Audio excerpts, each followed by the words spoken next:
You are in marriage for money, for romance, for very silly things. I will let you know that marriage does not thrive on love.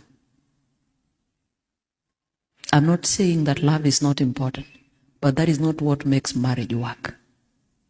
Marriage works on knowledge, understanding, wisdom. 3 things only. Knowledge, understanding, wisdom. That's all. Even if your love is so thick, the Lord will say, Heramopot, so thick. Provided you lack knowledge, understanding, and wisdom, it will not work. And that is what is killing many of our marriages. Knowledge. For those that have it, don't understand it. For those that understand it, don't know how to apply it. That is what we call wisdom. Today, it started like this. It started as polygamy. That's why it started with Lamech. Counterfeit marriages. Mama White says this, to the crime of murder committed by Cain, Lamech, the 5th in descent, added polygamy. That was the first polygamous man. From that statement in SOP, let me ask a sincere question. You who has gone to school and understand some little English, is polygamy cultural or it is sin? Naongea na nyinyi. It is sin. Sin that was accepted and normalized, and it became part of culture. Even if you normalize, make it part of culture, God has never sanctioned, will never sanction. It remains sin. And then it graduated. He realized polygamy is not enough. So it graduated to women comfortable having children outside of what? Of marriage.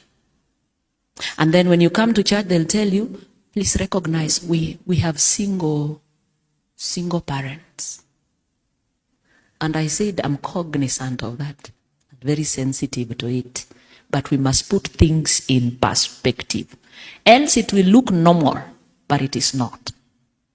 So today we have families being raised by single parents who are women.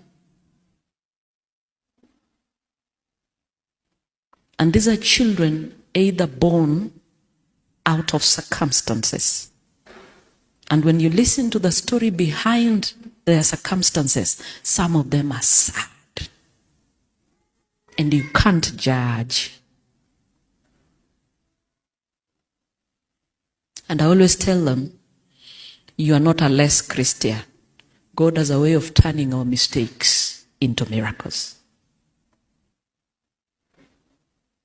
Because there is no way, even if the devil introduces what, there is no way he will thwart the plan of God. It will never. God has never been defeated. Then he moved from single parents, children born out of wedlock. Now they are comfortable. They say there's baby mama. And there's baby angowacha, baby daddy. Those are families we must recognize in church. And they will say, Otieno is the baby daddy of Keruo or Kemundo. Yeah, it's okay. And they say they are co-parenting. I was seated with an administrator of one of our top international schools here in the country. And he said, Pastor, pray for me.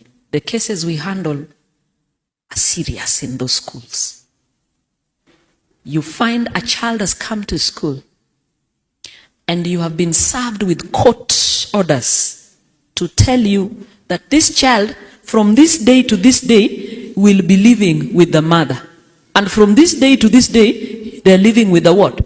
with the father. So the driver knows Monday to Wednesday, the child is with the mother in Angoa, no, I don't want to say Kariobangi, because Kariobangi doesn't go to international school. No, I'm just being sincere. Yeah. How do you live in Kariobangi and your child is in Brookhurst? How now? Hiyo kitu inawezekana kweli? So let me say the mother is in Karen and the father is in Runda. So Monday to Wednesday, the child is picked and dropped where? Karen. Thursday to Friday, no, Thursday throughout the weekend, but of course the school ends on Friday. The child is in Runda. So the challenge the school has is this. A child will go with homework to Karen. Huh? Forget the book there. Mnacheka. Hii kitu sio ya kucheka. Mimi nakwambia kitu yenye niliambiwa na mwalimu mkuu. A child goes to Runda, forgets homework there. And then when she comes to school, where have you not done homework? Say, I am now living in Karen. I forgot my books where? And the teachers told me they cannot discipline a child because that is a circumstance that has been created by what? By parents. Friends, I'm still insisting, it's not easy to be a single parent. Let your singlehood be widowed, or you're yet to be married, but not these other singles. The Bible recognizes only two singles, the widow and the yet to be married. Hii ingine ni yetu. And is a way the devil is introducing counterfeit families. So we have come from baby mama, baby daddy. Today now is we must recognize that this child has a father who's a man and has a mother who's also a what? A man. It has evolved to blend families. They say, Pastor, recognize we have blended families. You ask them what is blended families?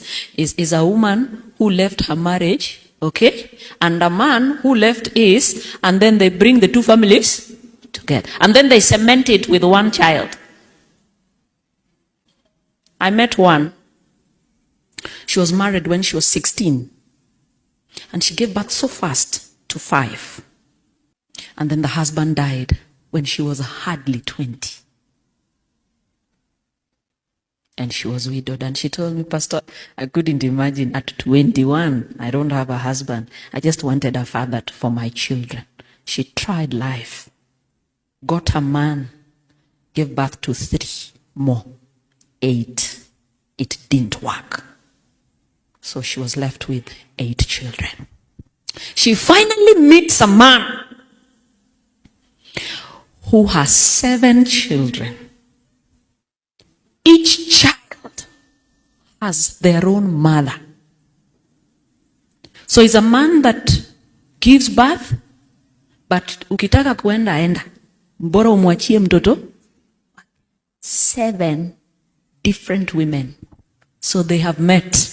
And this is how they meet. They say, story yako inafanana na story yangu. So they're raising 15 children. And she's asking me, is that right? I'm not so sure what to tell her. But they seem to be happy. And let me tell you, when you begin that cycle, it will spill to your children. There's a tendency of your children living the same life. Your mother was single, raised you single. You gave birth because of hardship. Gave birth to a child. This child also, because of hardship. Like that. Many people that are not Adventists, when they hear me preach this, they throw me with a lot of stones. But that is the truth. Sooner or later, they will know. Probably it's not the time. Because I'm preaching to my immediate audience. They will get it out there.